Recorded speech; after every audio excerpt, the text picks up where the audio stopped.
శుభోదయం పిల్లలు.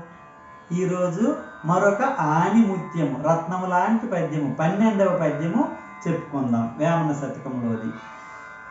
కులములోనొకడు గుణవంతుడుండిన కులము వెలయువాని గుణము చేత.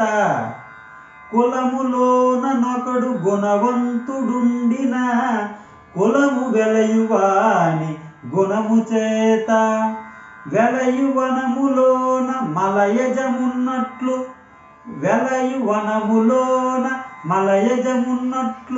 విశ్వదాభిరామ వినురవేమా. మరొకసారి. కులములోనొకడు గుణవంతుడుండిన కులము వెలయువాని గుణము చేత. వెలయువనములోన మలయజమున్నట్లు విశ్వదాభిరామ వినురవేమా.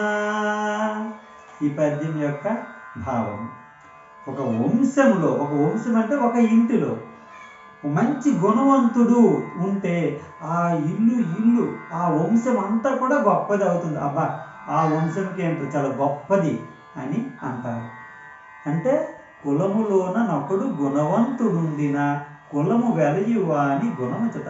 అతని యొక్క సద్గుణాల చేత ఆ వంశమంతా మంచి పేరు సంపాదించుకుంటుంది. ఎలాగంటే ఒక వనములో మలయజం ఉన్నట్లు. మలయజం అంటే చందన వృక్షం ఉందనుకోండి. ఈ సువాసన గల చందనము, అటు మంచి తులసి అలాంటి చెట్లు ఉండేటప్పుడు ఆ వనమంతా కూడా ఎంత గంధం వస్తుంది. అదేవిధంగా మంచి గుణాలు కలిగినటువంటి ఒక వ్యక్తి ఉన్న ఆ వంశం అంతా అభివృద్ధిలోకి వస్తుంది అని పద్యభావం. మరొకసారి చెప్పుకుందాం. కులములోనొకడు గుణవంతుడుండిన కులము వెలయువాని గుణము చేత. వెలయువనములోన మలయజమున్నట్లు విశ్వదాభిరామ వినురవేమా.